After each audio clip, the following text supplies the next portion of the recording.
요한복음 12장 1절로 11절까지의 말씀을 저와 교독하시겠습니다. 6월절 엿새 전에 예수께서 베다니에 이르시니 이곳은 예수께서 죽은 자 가운데서 살리신 나사로가 있는 곳이라. 거기서 예수를 위하여 잔치할세 마리아는 일을 하고 나사로는 예수와 함께 앉은 자 중에 있더라. 마리아는 지극히 비싼 향유 곧 순전한 나드 한 근을 가져다가 예수의 발에 붓고 자기 머리털로 그의 발을 닦으니 향유 냄새가 집에 가득하더라. 제사장으로서 예수를 잡아 줄 발을 위다가 말하되 이 향유를 어찌하여 300데나리온에 팔아 가난한 자들에게 주지 아니하였느냐 하니 이렇게 하라는 가난한 자들을 생각함이 아니요 그는 도둑이라 공개를 받고 거기 넣은 것을 훔쳐서 예수께서 이르시되 그를 가만두어 나의 장례할 날을 위하여 그것을 간직하게 하라. 가난한 자들은 항상 너희와 함께 있거니와 나는 항상 있지 아니하리라 하시니라. 유대인의 큰 무리가 예수께서 여기 계신 줄을 알고 오니 이는 예수만 보기 위함이 아니요 죽은 자 가운데서 살리신 나사로도 보려 함이로라. 대제사장들이 나사로까지 죽이려고 모이려니 함께 읽습니다. 나사로 때문에 많은 유대인이 가서 예수를 믿음이로라. 아멘. 2절 말씀에 보니까 배경 설명이 나옵니다. 예수님을 위해서 잔치를 하고 있고 마르다는 역시 열심히 일하고 있습니다. 참 귀한 사람입니다. 자기에게 주신 달란트대로 정말로 열심히 일하는 귀한 마르다. 어떤 사람들은 마르다 보고 흉을 보는데 저는 절대 그럴 생각은 없습니다. 참 귀한 자기한테 주어진 달란트대로 열심히 하는 분이에요. 그런데 여기 특별한 사람이 한 명이 나옵니다. 마리아가 나오는데 3절 말씀을 우리 다시 한번 같이 읽겠습니다. 시작. 마리아는 지극히 비싼 향유 곧 순전한 나드 한 근을 가져다가 예수의 발에 붓고 자기 머리털로 그의 발을 닦으니 향유 냄새가 집에 가득하더라. 아멘. 이게 굉장히 특별한 일이에요. 비싼 향유 나드 한 근, 이제 옥합에 담겨 있었다고 하죠. 깨뜨려 버리면 이제 끝나는 건데 나드라고 하는 이 향수를 그것을 깨뜨려 가지고 예수님의 발에 붓고 자기 머리털로 예수님의 발을 닦았어요. 그러니까 그 집안에 그 고급 향수 냄새가 확 퍼져났습니다. 어떤 사람들은 이렇게 얘기합니다. 이 나드 한 근은 그때 당시에 이제 결혼 준비금, 그래서 결혼을 하기 위해서 모은 것이었다. 그리고 비용으로 따지면 이게 300데나리온이라고 돼 있는데 대충 보니까 한 1년 연봉이에요. 뭐 사람에 따라 굉장히 많이 버는 사람도 요새는 있지만 3천만 원 정도? 이 정도 되는, 그러니까 3천만 원짜리 거기서 깨뜨리면 이게 날아가는 거예요. 좀 정서랑 안 맞지 않으세요? 3천만 원이 없어져 버린다고요. 그냥 이렇게 여기에 향기가 확 퍼지면서 와 좋다 그리고 끝나버리는데 이것을 마리아가 빡 깨뜨리더니 예수님의 발에 붓고 자기의 머리털로 예수님 발을 닦았습니다. 사람들이 좀 놀랬죠. 성경에 보면 이런 기사가 몇 가지가 나오는데 여기서 예수님께서 설명을 그것에 대해서 해주십니다. 우리 7절 말씀을 또 같이 읽어볼까요? 7절 시작. 예수께서 이르시되 그를 가만두어 나의 장례할 날을 위하여 그것을 간직하게 하라. 예수님께서 설명을 해주신 거예요. 우리가 생각할 때는 우와 저 비싼 걸 저기서 깨뜨려? 이 정도인데 그게 아니라 예수님께서는 이것은 나의 장례를 예비한 것이다 라고 말씀을 해주신 거예요. 마가복음 14장 8절과 9절에 보면은 이렇게 예수님께서 말씀하셨습니다. 그는 힘을 다하여 내 몸에 향유를 부어 내 장례를 미리 준비하였느니라. 그리고 나서 9절에 뭐라고 말씀하시냐면 내가 진실로 너희에게 이르노니 온 천하에 어디서든지 복음이 전파되는 곳에는 이 여자가 행한 일도 말하여 그를 기억하리라 하시니라. 예수님이 지금 십자가를 얼마 남겨두지 않은 그 상황이에요. 십자가에 가장 귀한 사역이 남아있는 상황에서 그 예수님의 십자가 사역을 이해한 사람이 아무도 없습니다. 아무도.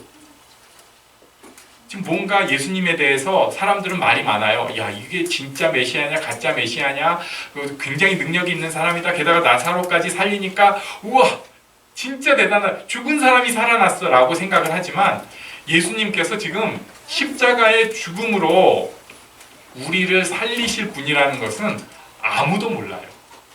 아무도 모르는데 여기 마리아가 정말 특별한 성령의 감화를 통해서 이 행동을 한 것입니다.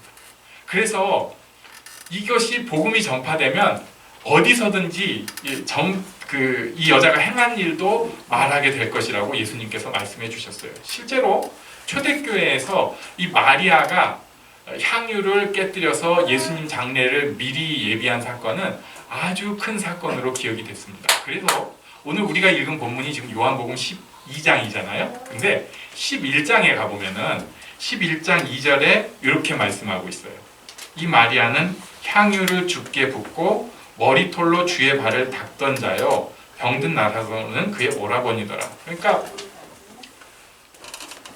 지금 나사로 지금 아직 안 죽었을 때, 병 들어있을 그때인데, 그 가족을 소개할 때 처음에 뭐냐면 향유를 주께 붓고 머리털로 주의 발을 닦던 그 마리아, 내 집이라는 얘기를 딱 하는 것입니다.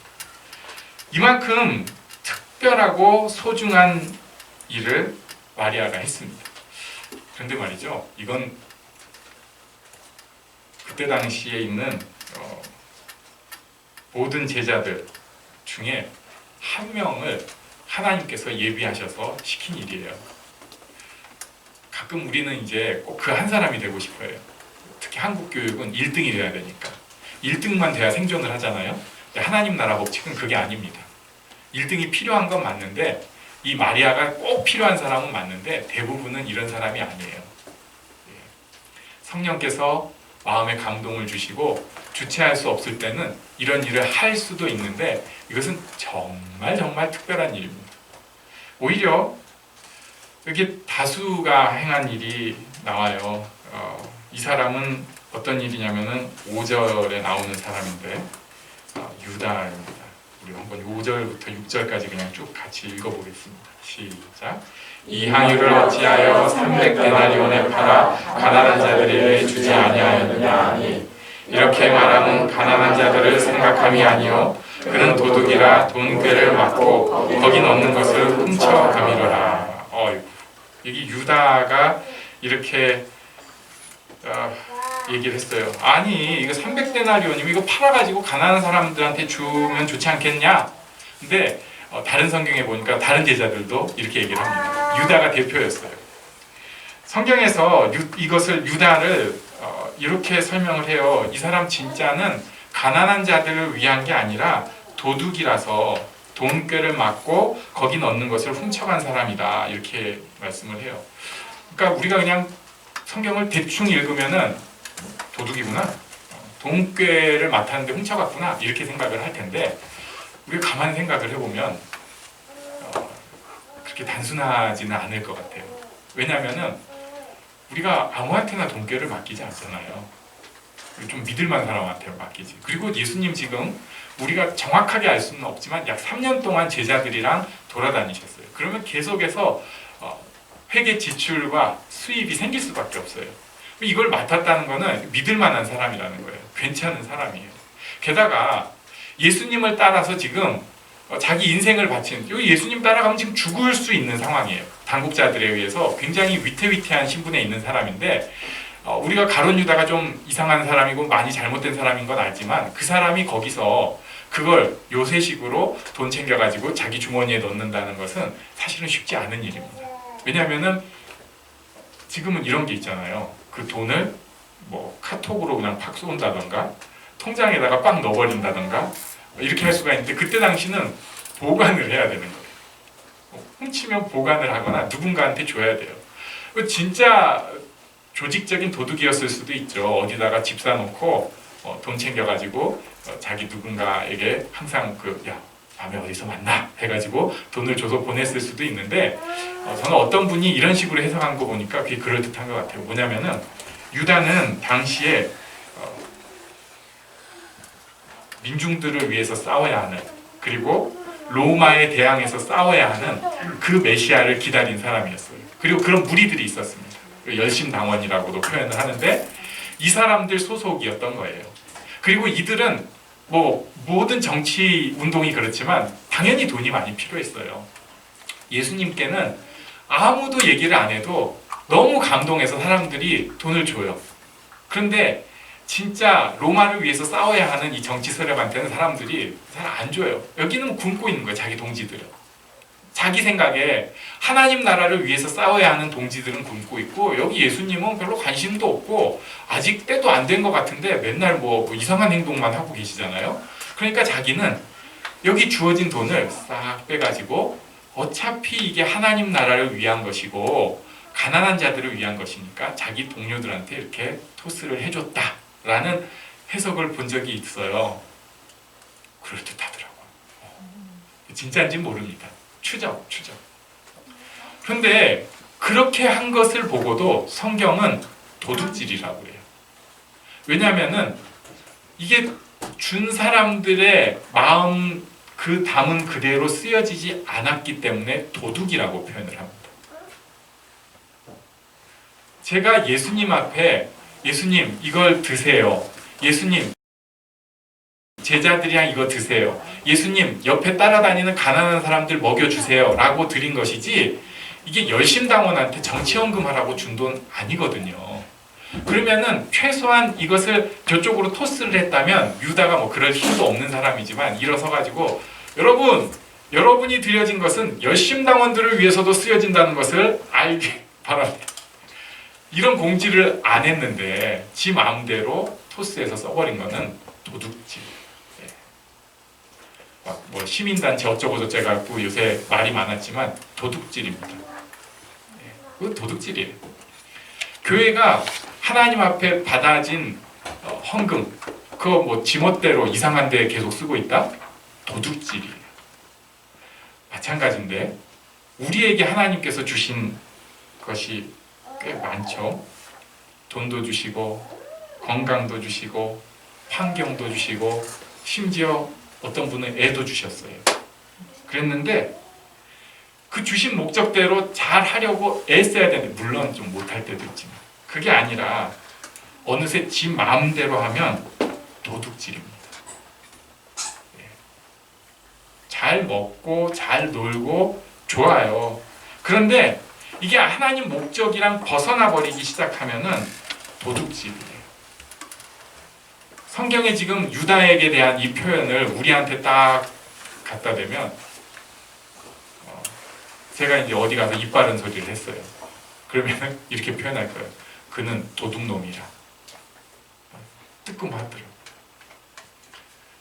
하나님께서 저한테 주신 것을 그대로 써서 사용해야 되는데 그게 아니라 지 멋대로 자기 엉터리로 써놓고는 하나님 위한다고 도둑놈인 거죠. 오히려 우리는 마리아보다는 유다에 더 가까운지 모르겠습니다. 그런데 여기 사실은 더 특별한 사람이 나옵니다. 그 사람은 나사로입니다. 이 사람은 대단한 것 한 것 없어요. 성경에 나온 기록대로만 보면 아프다 죽었습니다. 그런데 예수님이 살려주셨어요. 정확하게는 살려주심을 당한 사람이에요.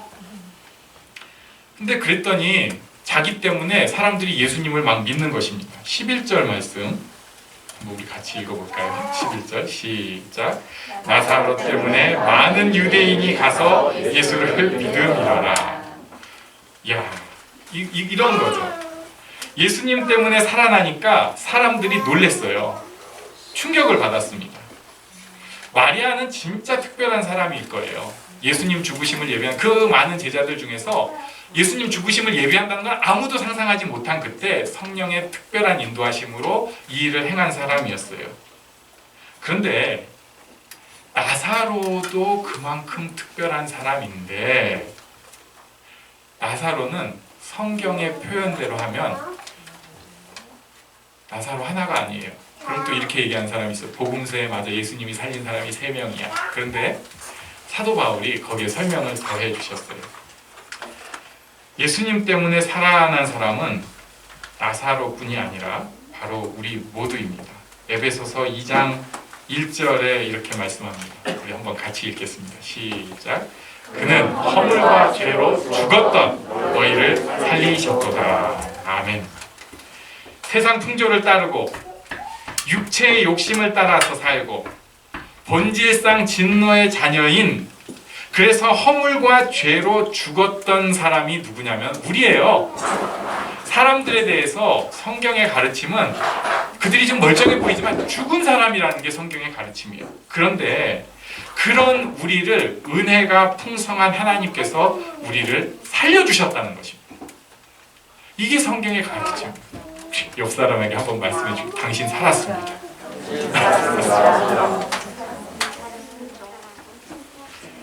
다 똑같아 보이는데 죽은 사람이 있고 산 사람이 있어요.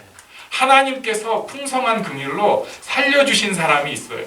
나사로는 육신이 죽었다가 살아나니까 사람들이 충격을 받았는데 사실은 예수님 때문에 살아난 사람들이 그 다음에 엄청나게 많아요. 자, 그런데 문제가 있습니다. 우리가 예수님 때문에 살아난 사람이 맞는데 성경대로 보니까 성경의 표현대로 하면 길을 가다가 턴을 했어요. 멸망의 길로 가다가 턴은 했습니다. 그런데 그 다음에 전진을 절대 안 하는 거예요. 죽었다가 살아났는데 살아난 사람의 모습이 아니라 죽은 사람의 모습들만 뒷걸음질 치면서 흉내를 내려고 하는 거예요. 오히려 후진하고 사는 사람들이 많아 보입니다. 하나님이 살아있는데 왜 그렇게 될까? 왜 그렇게 될까? 그러면은 우리가 이런 생각을 하게 돼요. 역시 그래, 힘을 내야 돼. 기도를 해야겠고 성경을 봐야겠고 뭔가를 해야지. 근데 좀 바꿔서 우리 생각을 해볼게요. 살아난 사람한테 제일 중요한 거, 뭔가를 막 하는 것보다는 자기를 죽이지만 않으면 돼요. 뒤로 후진만 열심히 억지로 안 하면 됩니다. 근데 우리가 사는 게 이 후진하려고 그냥 발악을 하고 살잖아요. 썩어질 세태를 어떻게든지 따라보려고 애를 써요. 어디 가가지고 잠깐만 시간이 나면 그 시간도 내 영혼이 혹시나 살아날까봐 뭐 핸드폰이라도 꼭 보고 거기서 뭔가를 자꾸 주입을 하면서 난 살면 안 돼. 큰일 나. 예. 아침에 일어나가지고 굉장히 찌뿌둥하고 피곤하다. 그 순간에도 하나님에 대해서 잠깐의 묵상을 당연히 할 것 같은데 하면 큰일 날 것 같아요. 이건 나의 일이 아니야. 그래가지고 그 순간에도 빨리 핸드폰을 켜거나 TV를 켜거나 아니면 라디오라도 틀어놔야 돼. 어디 가가지고 마음이 이렇게 평안하고 행복한 마음이 들면 그걸 있는 그대로 묵상하고 하나님 앞에 살아있음을 누리면 좋은데 전혀 그렇게 못하고 이걸 빨리 깨뜨려야 돼. 그래가지고 막 거기서부터 이제 사진을 찍기 시작할 때부터 시작이 됐는데 사진을 찍었으니까 어떻게 해요? 빨리 인스타에 올려야지. 그러고 보니까 누가 또 뭘 썼어. 그래서 그것도 답변을 해. 그러다 보니까 갑자기 또 화가 났어. 아주 자기 화났다고 또 바꿔놔. 가만 생각해 보면 남들이 나를 죽인다고 생각을 하는데 내가 살아있는 사람으로 죽으려고 계속 애를 쓰고 사는 삶을 살고 있습니다. 나사로가 한 일은 사실 있긴 있어요. 아까 마르다가 열심히 일할 때 나사로는 거기 예수님 옆에 앉아 있었습니다. 살아난 사람이 할 일은 그냥 예수님과 동행하기만 하면 이게 최고야. 요즘 우리나라에서 나름 이제 가장 유력한 목사님 한 분은 예수님이랑 동행하는 요거 하나만 갖고 지금 약 5년 이상을 울고 먹고 계세요. 근데 저도 굉장히 까탈스럽잖아요. 저는 그분 보면 뭐 비판할 거 많죠, 사람이. 근데 그 예수님이랑 동행이란 말만 계속 하고 다니니까 감동이 되네요. 나사로 뭐 갑자기 가가지고 할렐루야 하면서 연설을 하고 다닌다거나, 아니면은 마리아처럼 그 향유를 빡 깨트려가지고 이런 걸 하거나, 아니면 마르다처럼 달란트가 있어가지고 주방에서 쫙 손님 대접하면서 일을도 못하는 사람이지만 예수님 옆에 그냥 앉아있어요. 예수님이랑 동행하는 사람. 살아있는 사람은 그러면 살아있는 모습을 보일 수가 있습니다. 사람이 살아나기 시작하면 가장 강력한 힘이 됩니다. 바꿔서 얘기하면 살아있는 사람은 성장을 할 수 있고, 이 성장이 나를 보게 하고 옆 사람을 보게 할 수 있는 힘이 돼요. 그러니까 또 한 번 생각이 들더라고요. 우리가 교회 개척하고 이제 7년이 다 돼가는데 여러분 좀 성장이 있었습니까? 살아있는 사람이라. 예수를 믿은 지, 그래도 내가 예수를 주로 고백한 지 30 몇 년이 돼버렸어요. 그동안 제가 정말 예수 안에 성장이 있었나요? 살아있는 사람이라면 성장해야 마땅합니다. 그리고 성장할 수 있습니다. 살아있는 사람은 주변 사람들에게, 물론 내 모습 아직 덜 떨어져 있지만 좋은 영향 끼칠 수 있어요. 살아있기만 하면. 예수님이랑 동행함을 누리고 살아있음을 누리고, 그래서 살아있음으로 성장함을 누리는 우리 모두가 되면 정말 좋겠습니다. 우리 잠시 일어나서 기도하는 시간 갖겠습니다.